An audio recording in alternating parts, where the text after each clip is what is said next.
ಪ್ರಧಾನಿಯಾಗಿ ಇದೇ ಮೊದಲ ಬಾರಿಗೆ ಆರ್ಎಸ್ಎಸ್ ಕೇಂದ್ರ ಕಚೇರಿಗೆ ಮೋದಿ ಭೇಟಿ ಏನನ್ನ ಸೂಚಿಸುತ್ತೆ? ಈ ಭೇಟಿಯಲ್ಲಿ ಬಿಜೆಪಿ ಅಧ್ಯಕ್ಷರ ಹೆಸರನ್ನು ಅಂತಿಮಗೊಳಿಸಲಾಯ್ತಾ? ಭವಿಷ್ಯದ ದೃಷ್ಟಿಯಿಂದ ಆ ಹೆಸರು ಎಂಥದಾಗಿರಬಹುದು? ವಾಜಪೇಯಿ ಅವರು ಸಾಧಿಸದೇ ಇದ್ದದನ್ನ ಮೋದಿ ಹೇಗೆ ಸಾಧಿಸಿದ್ದಾರೆ? ಮೋದಿ ಆರಾಧನೆಯನ್ನ ಇಷ್ಟಪಡದ ಆರ್ಎಸ್ಎಸ್ ಯಾಕೆ ಮೋದಿ ಸಾಧನೆಯನ್ನ ಈಗಲೂ ಮೆಚ್ಚುತ್ತೆ? ಆರ್ಎಸ್ಎಸ್ ಕಚೇರಿಯ ಸಂದರ್ಶಕರ ಪುಸ್ತಕದಲ್ಲಿರುವಂತಹ ಮೋದಿ ಬರೆದ ಮಾತುಗಳು ಆರ್ಎಸ್ಎಸ್ ಪ್ರಭಾವದ ಬಗ್ಗೆ ಏನು ಹೇಳ್ತವೆ? ಆರ್ಎಸ್ಎಸ್ ಶತಮಾನೋತ್ಸವ ಹತ್ತಿರ ಆಗ್ತಾ ಇರುವಾಗ ಮುಂದೆ ಅದಕ್ಕೆ ಯಾವೆಲ್ಲ ಯೋಜನೆಗಳು ಇರಬಹುದು? ವಿಪಕ್ಷಗಳನ್ನ ಇಲ್ಲವಾಗಿಸೋದು ಅದರ ಮುಂದಿನ ಗುರಿಯಾಗಲಿದೆಯಾ?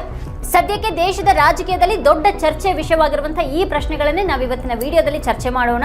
ಆದರೆ ಅದಕ್ಕೂ ಮುನ್ನ ನೀವಿನ್ನು ನಮ್ಮ ಚಾನಲ್ ಅನ್ನು ಸಬ್ಸ್ಕ್ರೈಬ್ ಮಾಡಿಲ್ಲ ಅನ್ನೋದಾದ್ರೆ ಈಗಲೇ ಈ ವಿಡಿಯೋ ಕೆಳಗೆ ಕಾಣ್ತಾ ಇರುವಂತಹ ಸಬ್ಸ್ಕ್ರೈಬ್ ಬಟನ್ ಹಾಗೆ ಪಕ್ಕದಲ್ಲಿರುವಂತಹ ಬೆಲ್ ಐಕಾನ್ ಪ್ರೆಸ್ ಮಾಡಿ ನಮ್ಮನ್ನ ಪ್ರೋತ್ಸಾಹಿಸಿ.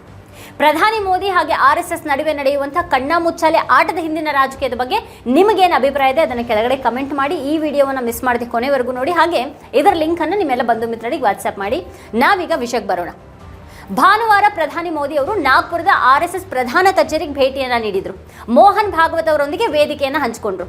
ಆರ್ಎಸ್ಎಸ್ 100 ವರ್ಷಗಳನ್ನ ಪೂರೈಸ್ತಾ ಇರುವಂತಹ ಹೊತ್ತಿನಲ್ಲಿ ಪ್ರಧಾನಿಯಾಗಿ ಆರ್ಎಸ್ಎಸ್ ಪ್ರಧಾನ ಕಚೇರಿಗೆ ಮೋದಿ ಅವರ ಮೊದಲ ಭೇಟಿ ಇದು ಅನ್ನೋದನ್ನ ನಾವಿಲ್ಲಿ ಗಮನಿಸಬೇಕಾದಂತಹ ಸಂಗತಿ. 2024ರ ಲೋಕಸಭೆ ಚುನಾವಣೆಯಲ್ಲಿ ಬಿಜೆಪಿ ಬಹುಮತ ಮುಟ್ಟಲಾರದೆ ನಿಂತ ಬಳಿಕ ಬಹಳಷ್ಟು ಬದಲಾವಣೆಗಳಾದಂತೆ ಕಾಣ್ತಾ ಇದೆ. ಇನ್ನು ಈ ನಡುವೆ ಬಿಜೆಪಿ ತನ್ನ ಮುಂದಿನ ಅಧ್ಯಕ್ಷರು ಯಾರು ಅಂತ ಇನ್ನೂ ಬಹಿರಂಗಪಡಿಸಿಲ್ಲ. ಆ ನಿರ್ಧಾರದಲ್ಲಿ ಆರ್ಎಸ್ಎಸ್ ದೊಡ್ಡ ಪಾತ್ರವನ್ನು ವಹಿಸುತ್ತೆ ಅಂತಾನೆ ಹೇಳಲಾಗ್ತಾ ಇದೆ.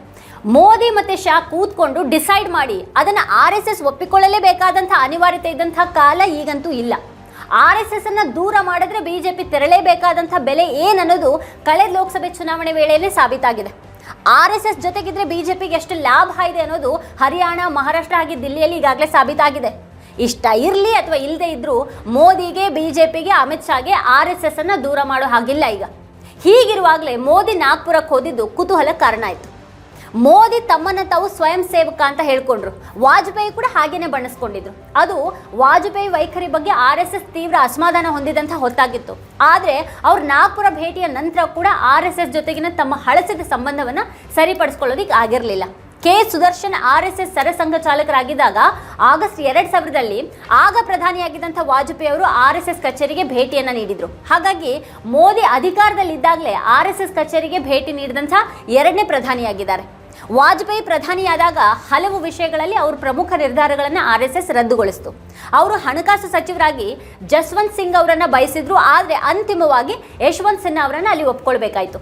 ಮೋದಿ ಇತ್ತೀಚಿನ ಕೆಲ ಸಮಯದಿಂದ, ಅದರಲ್ಲೂ ಕಳೆದ ಚುನಾವಣೆಯ ವೇಳೆ ಬಿಜೆಪಿಗೆ ಆರ್ಎಸ್ಎಸ್ ಅಗತ್ಯ ಇಲ್ಲ ಅಂತ ನಡ್ಡಾ ಅವರು ಬಹಿರಂಗ ಹೇಳಿಕೆ ನೀಡಿದಾಗಿನಿಂದ ಆರ್ಎಸ್ಎಸ್ ಜೊತೆಗೆ ಉತ್ತಮ ಸಂಬಂಧವನ್ನ ಹೊಂದಿಲ್ಲ. ಲೋಕಸಭೆ ಚುನಾವಣಾ ಪ್ರಚಾರದಿಂದ ಆರ್ಎಸ್ಎಸ್ ದೂರ ಉಳ್ಕೊಂಡಿತ್ತು. ಮತ್ತೆ ಬಿಜೆಪಿಯ ದೊಡ್ಡ ಹಿನ್ನಡೆಗಿದ್ದಂತಹ ಕಾರಣಗಳಲ್ಲಿ ಅದು ಕೂಡ ಒಂದಾಗಿತ್ತು. ಮೋದಿ ಸರ್ಕಾರದ ಕಾರ್ಯವೈಖರಿಯ ಬಗ್ಗೆ ಆರ್ಎಸ್ಎಸ್ ಅತೃಪ್ತಿಯನ್ನ ಹೊಂದಿದೆ. ಮತ್ತೆ ಸಾಮೂಹಿಕ ನಿರ್ಧಾರವನ್ನ ತೆಗೆದುಕೊಳ್ಬೇಕಾಗಿರೋದ್ರ ಅಗತ್ಯವನ್ನ ಅದು ಒತ್ತಿ ಹೇಳ್ತಾ ಇದೆ. ಆದ್ರೂ ಕಳೆದ ಲೋಕಸಭೆ ಚುನಾವಣೆಯ ನಂತರ ಅನೇಕ ಮಾತುಕತೆಗಳು ನಡೆದಿವೆ. ಹರಿಯಾಣ ಚುನಾವಣೆಯಲ್ಲಿ ಆಗಿರಬಹುದು, ಮಹಾರಾಷ್ಟ್ರ ಚುನಾವಣೆಯಲ್ಲಿ ಅಥವಾ ದೆಹಲಿ ಚುನಾವಣೆಯಲ್ಲಿ ಮತ್ತೆ ಬಿಜೆಪಿಗಾಗಿ ಆರ್ಎಸ್ಎಸ್ ಕೆಲಸ ಮಾಡಿತು. ಅದ್ರ ಫಲಿತಾಂಶ ಏನನ್ನೋದು ಕಣ್ಣೆದುರಲ್ಲೇ ಇದೆ. ಆ ಮೂಲಕ ತನ್ನ ಶಕ್ತಿ ಏನು ಮತ್ತೆ ತಾನು ಏನು ಅನ್ನೋದನ್ನ ಬಿಜೆಪಿ ನಾಯಕತ್ವಕ್ಕೆ ಆರ್ಎಸ್ಎಸ್ ತೋರಿಸ್ಕೊಟ್ಟಿದೆ. ಇದನ್ನೆಲ್ಲ ಗಮನಿಸಿದ್ರೆ ಪ್ರಧಾನಿ ಮೋದಿಯವರ ನಾಗ್ಪುರದ ಈ ಭೇಟಿ ಆರ್ಎಸ್ಎಸ್ ಜೊತೆಗೆ ಸಂಬಂಧವನ್ನ ಸರಿಪಡಿಸಿಕೊಳ್ಳೋದಕ್ಕಾಗಿ ಆಗಿರಲಿಲ್ಲ. ಯಾಕಂದ್ರೆ ಅವರು ಈಗಾಗಲೇ ಮೊದಲೇ ಸಂಬಂಧವನ್ನ ಸರಿಪಡಿಸಿಕೊಂಡೇ ಅದಾದ ನಂತರನೇ ನಾಗ್ಪುರಕ್ಕೆ ಭೇಟಿ ನೀಡಿದ್ದಾರೆ ಅಂತಾನೆ ಹೇಳಲಾಗ್ತದೆ.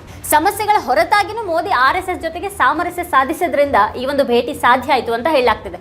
ಇನ್ನು ಆರ್ಎಸ್ಎಸ್ ನ ಸಾಕಷ್ಟು ಅಜೆಂಡಾಗಳನ್ನ ಮೋದಿ ಸರ್ಕಾರ ಪೂರೈಸಿದೆ ಅಂತ ಹೇಳ್ತಾರೆ ಹಿರಿಯ ಪತ್ರಕರ್ತೆ ನೀರಜಾ ಚೌಧರಿ. ಆದ್ರೆ ವಾಜಪೇಯಿ ಅವರಿಂದ ಆ ರೀತಿ ಮಾಡೋದಕ್ಕೆ ಆಗಿರಲಿಲ್ಲ ಅನ್ನೋದು ಅವರ ಅಭಿಪ್ರಾಯ ಆಗಿದೆ. ಮೋದಿ ಆಡಳಿತದಲ್ಲಿ ಅಯೋಧ್ಯೆಯಲ್ಲಿ ರಾಮ ಮಂದಿರ ನಿರ್ಮಾಣ ಆಯಿತು. ಕಾಶ್ಮೀರದ ವಿಶೇಷ ಸ್ಥಾನಮಾನವನ್ನು ರದ್ದು ಮಾಡಲಾಯಿತು. ಮುಂಬರುವ ದಿನಗಳಲ್ಲಿ ಪಕ್ಷದ ಅಧ್ಯಕ್ಷರ ಘೋಷಣೆ ಕೂಡ ಇನ್ಮೇಲೆ ಆಗಬಹುದು. ಈ ವಿಚಾರವಾಗಿ ಆರ್ಎಸ್ಎಸ್ ಒಲವಿನ ಬಗ್ಗೆ ಬಿಜೆಪಿ ಅಸಮ್ಮತಿ ಇದೆ. ಬಿಜೆಪಿ ಸೂಚಿಸುವಂತಹ ಹೆಸರನ್ನ ಆರ್ಎಸ್ಎಸ್ ಒಪ್ಪಿಲ್ಲ ಅನ್ನುವಂಥ ಮಾತುಗಳಿವೆ. ಇದು ಆರ್ಎಸ್ಎಸ್ 100 ವರ್ಷಗಳನ್ನ ಪೂರೈಸ್ತಾ ಇರುವಂತಹ ವರ್ಷ. ಈ ಅಕ್ಟೋಬರ್ನಿಂದ ಅದರ ಆಚರಣೆಯ ಭಾಗವಾಗಿ ಮುಂದಿನ ವರ್ಷದ ಸೆಪ್ಟೆಂಬರ್ವರೆಗೆ ಸಾವಿರಾರು ದೊಡ್ಡ ದೊಡ್ಡ ಕಾರ್ಯಕ್ರಮಗಳು ನಡೀಬಹುದು. ಮತ್ತೆ ಆ ಕಾರ್ಯಕ್ರಮಗಳು ಆರ್ಎಸ್ಎಸ್ನ ಸೈದ್ಧಾಂತಿಕ ಸಂದೇಶದ ವಿಸ್ತರಣೆ ಅಂತಿರಬಹುದು ಅಂತಾನೆ ಹೇಳಲಾಗ್ತಾ ಇದೆ. ಹಾಗೆ ಎಐ, ಕಾರ್ಪೊರೇಟ್ಗಳು, ಶೈಕ್ಷಣಿಕ ವಲಯ ಇಂಥದ್ರ ಕಡೆಗೆ ಹೆಚ್ಚು ತಲುಪೋದು ಅದರ ಗುರಿಯಾಗಲಿದೆ. ಪ್ರಧಾನಿಯು ಕೂಡ ಆರ್ಎಸ್ಎಸ್ ಅನ್ನ ದೊಡ್ಡ ಶಬ್ದಗಳಲ್ಲಿ ಹೊಗಳಿದ್ದಾರೆ. ಆರ್ಎಸ್ಎಸ್ ಅನ್ನ ಅವರು ಅಮರ ಸಂಸ್ಕೃತಿಯ ಆಲದ ಮರ ಅಂತಾನೆ ಬಣ್ಣನೆ ಮಾಡಿದ್ದಾರೆ. ಸಂಘದ ಸಂಸ್ಥಾಪಕರಾದಂತಹ ಹೆಡಿಗೇವಾರ್, ಗೋಲ್ವಾಲ್ಕರ್ ಕನಸಿನ ಹಾಗೇನೆ ಸರ್ಕಾರ ಈಗ ವಿಕಸಿತ ಭಾರತ ಪರಿಕಲ್ಪನೆಯನ್ನ ಪೂರ್ಣಗೊಳಿಸೋದಕ್ಕೆ ಬದ್ಧವಾಗಿದೆ ಅಂತ ಕೂಡ ಮೋದಿ ಹೇಳಿದ್ದಾರೆ. ಅಂಬೇಡ್ಕರ್ ಅವರ ಅನುಯಾಯಿಗಳ ಜೊತೆಗೆ ಬೌದ್ಧ ಧರ್ಮ ಸ್ವೀಕರಿಸಿದಂಥ ನಾಗ್ಪುರದ ದೀಕ್ಷಾ ಭೂಮಿಗೂ ಕೂಡ ಮೋದಿ ಭೇಟಿ ನೀಡಿ ನಮನ ಸಲ್ಲಿಸಿದ್ದನ್ನು ನಾವಿಲ್ಲಿ ಗಮನಿಸಬೇಕು. ಕಾಂಗ್ರೆಸ್ ಸಿದ್ಧಾಂತ ದಶಕಗಳಿಂದ ಪ್ರಬಲ ಸಿದ್ಧಾಂತ ಆಗಿತ್ತು. ಆದರೆ RSS ಈಗ ಅದನ್ನ ಹೂತ್ ಹಾಕೋದಿಕ್ಕೆ ಮತ್ತೆ ತಮ್ಮ ಪ್ರತಿಪಾದನೆಯನ್ನ ಭಾರತದ ಜನರು ಸ್ವೀಕರಿಸಿದಂತ ಒಂದು ಪ್ರಬಲ ಸಿದ್ಧಾಂತವಾಗಿ ತರೋದಿಕ್ಕೆ ಬಯಸ್ತಾರೆ. ಇದು ಬಹಳ ಮಹತ್ವಾಕಾಂಕ್ಷೆ ರೀತಿಯದಾಗಿದೆ. ದೇಶದಲ್ಲಿ RSS ಬಗ್ಗೆ ಬಲವುಳ್ಳಂತಹ ಸಾಕಷ್ಟು ದೊಡ್ಡ ವಿಭಾಗಗಳಿವೆ. ಶೈಕ್ಷಣಿಕ ವಲಯ, ಕಾರ್ಪೊರೇಟ್ ಜಗತ್ತು, ಶ್ರೀಮಂತರು, ಸಾರ್ವಜನಿಕ ಅಭಿಪ್ರಾಯದ ಮೇಲೆ ಪ್ರಭಾವ ಬೀರುವಂತಹ ಜನರು, ಈ ಎಲ್ಲಾ ವಿಭಾಗಗಳನ್ನು ತಲುಪೋದಿಕ್ಕೆ RSS ಬಯಸುತ್ತೆ. ಇದಕ್ಕಾಗಿ ಅದು ಬಹಳನೇ ಕಷ್ಟಪಟ್ಟು ಕೆಲಸ ಮಾಡುತ್ತೆ. ಅಕ್ಟೋಬರ್ನಿಂದ ಪ್ರಾರಂಭ ಆಗುವಂತಹ ಈ 100ನೇ ವರ್ಷದ ಆಚರಣೆಯಲ್ಲಿ ಅವರು ಈ ಯೋಜನೆಯನ್ನು ಜಾರಿಗೆ ತರುವಂತಹ ಸಾಧ್ಯತೆ ಹೆಚ್ಚಾಗಿದೆ. ಒಂದು ವೇಳೆ ಅದು ಮೋದಿ ನಾಯಕತ್ವವನ್ನೇ ಒಪ್ಕೊಂಡಿದ್ರೆ ಅವರನ್ನ ತೆಗೆದುಹಾಕುವಂಥ ಪ್ರಶ್ನೆನೇ ಇಲ್ಲ. ಅವರು 2029ವರೆಗೂ ಸಹ ಇರಬಹುದು. 2027ರ ಉತ್ತರ ಪ್ರದೇಶ ಚುನಾವಣೆ ಬಹಳ ನಿರ್ಣಾಯಕವಾಗಿರುತ್ತೆ. ಭಿನ್ನ ಮತಗಳನ್ನೆಲ್ಲ ಸರಿಪಡಿಸೋದ್ರ ನಡುವೆನೆ ವಿಪಕ್ಷಗಳೇ ಇಲ್ಲವಾಗಿ ಬಿಡಬಹುದಾದಂಥ ಅಪಾಯ ಇದೆಯಾ ಅಂತಲೂ ಕೂಡ ಅನ್ಸುತ್ತೆ. RSS ಕಚೇರಿಗೆ ಭೇಟಿ ನೀಡಿದ ಮೋದಿ ನಡೆಯ ಹಿಂದೆ ಉತ್ತರಾಧಿಕಾರಿ ಆಯ್ಕೆ ಕಾರಣ ಇದೆ ಅಂತ ಕೂಡ ಹೇಳಲಾಗ್ತಾ ಇದೆ. ಉದ್ಧವ್ ಬಣದ ಶಿವಸೇನೆ ನಾಯಕ ಸಂಜಯ್ ರಾವುತ್ ಅವರು ಈ ರೀತಿ ಹೇಳೋ ಮೂಲಕ ರಾಜಕೀಯ ಚರ್ಚೆಗೆ ನಾಂದಿ ಹಾಡಿದ್ದಾರೆ. ಸೆಪ್ಟೆಂಬರ್ ತಿಂಗಳಲ್ಲಿ ಮೋದಿ ಅವರಿಗೆ 75 ವರ್ಷ ತುಂಬಲಿದೆ. ಬಳಿಕ ಅವರು ಪದತ್ಯಾಗವನ್ನ ಮಾಡಲಿದ್ದು ತಮ್ಮ ಉತ್ತರಾಧಿಕಾರಿ ಕುರಿತು ಚರ್ಚೆ ಮಾಡೋದಕ್ಕೆ ಸಂಘದ ಕಚೇರಿಗೆ ಭೇಟಿಯನ್ನು ನೀಡಿರಬಹುದು ಅಂತ ಹೇಳಿದ್ದಾರೆ. RSS ಸಹ ಬಿಜೆಪಿ ನಾಯಕತ್ವ ಬದಲಾವಣೆಗೆ ಚಿಂತನೆಯನ್ನು ನಡೆಸಿರಬಹುದು ಅಂತ ರಾವುತ್ ವಿಶ್ಲೇಷಿಸಿದ್ದಾರೆ.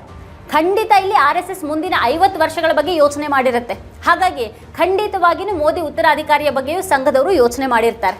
ಮತ್ತೆ ಅವರು ಆ ರಾಷ್ಟ್ರೀಯ ಪಾತ್ರಕ್ಕಾಗಿ ತಾವು ತಯಾರು ಮಾಡಿದವರನ್ನು ಆರಿಸ್ಕೊಳ್ತಾರೆ.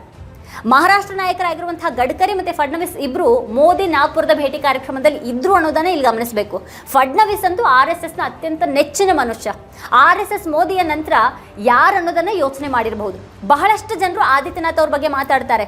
ಆದಿತ್ಯನಾಥ್ ಯಾವತ್ತಿಗೂ RSSಗೆ ನೆಚ್ಚಿನವರಾಗಿರಲಿಲ್ಲ ಅಂತ ಹೇಳಲಾಗುತ್ತೆ. ಆದರೆ ಆದಿತ್ಯನಾಥ್ ಬಿಜೆಪಿಯ ಹೊರತಾಗಿನೂ RSS ಹೊರತಾಗಿನೂ ತಮ್ಮದೇ ಆದಂತಹ ಅನುಯಾಯಿಗಳನ್ನು ಹೊಂದಿದ್ದಾರೆ ಅನ್ನೋದ್ರ ಬಗ್ಗೆಯೂ ಕೂಡ RSS ತಿಳಿದಿದೆ.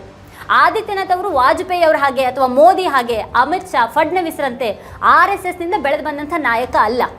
RSSನಲ್ಲಿ ಒಂದು ಗುಂಪಿನ ಚಿಂತೆ ಏನು ಅಂತ ಅಂದರೆ ಅವರು RSS ಮತ್ತು ಬಿಜೆಪಿಯ ಶಿಸ್ತಿಗೆ ವಿಧೇಯರಾಗಿರ್ತಾರಾ ಅಥವಾ ಬೇರೆ ದಿಕ್ಕಿನಲ್ಲಿ ಹೋಗ್ತಾರಾ ಅನ್ನೋದು.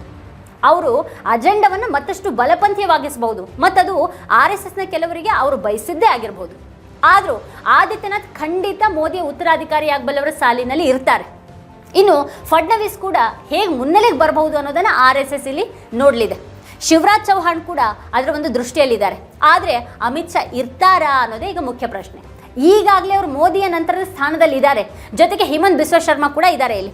ಇದೆಲ್ಲದರ ನಡುವೆನೇ ಮುಂದಿನ ಬಿಜೆಪಿ ಪಕ್ಷದ ಅಧ್ಯಕ್ಷರು ಯಾರಾಗಿರಬಹುದು ಅನ್ನೋದು ಕೂಡ ದೊಡ್ಡ ಕುತೂಹಲ ಇದೆ. ಈಗ ಸಂಘಟನೆಗೆ ಸಂಪೂರ್ಣ ಗಮನ ನೀಡುವಂಥ ವ್ಯಕ್ತಿಯನ್ನು ಅವರು ಬಯಸ್ತಾರೆ. ಆದರೆ ಆ ವ್ಯಕ್ತಿ ಪ್ರಧಾನಿ ಮತ್ತು ಗೃಹ ಸಚಿವರು ಒಪ್ಪಿಕೊಳ್ಳುವಂಥ ವ್ಯಕ್ತಿ ಆಗಬೇಕು. ಬಹುಶಃ ಮೋದಿ ನಾಗ್ಪುರ ಭೇಟಿ ಸಂದರ್ಭದಲ್ಲಿ ಇದಕ್ಕೊಂದು ಪರಿಹಾರ ಸಿಕ್ಕಿರಬಹುದೇನೋ. RSS ಮತ್ತು ಮೋದಿ ಶಾ ಅವರ ಒಮ್ಮತದ ಹೆಸರು ಅಂತಿಮಗೊಂಡಿರಬಹುದು. ಮೋದಿ ನಾಗ್ಪುರ ಭೇಟಿಯ ದೊಡ್ಡ ಪರಿಣಾಮ ಏನು ಹಾಗಿದ್ರೆ? ನಿರ್ಧಾರ ತೆಗೆದುಕೊಳ್ಳುವಲ್ಲಿ RSS ಮೇಲಿರುತ್ತೆ ಮತ್ತೆ RSS ಬಿಜೆಪಿಯನ್ನು ಬೆಂಬಲಿಸುತ್ತೆ. ಮೋದಿ ಮುಸ್ಲಿಮರನ್ನ ಹೊಸ ರೀತಿಯಲ್ಲಿ ತಲುಪಬಹುದು.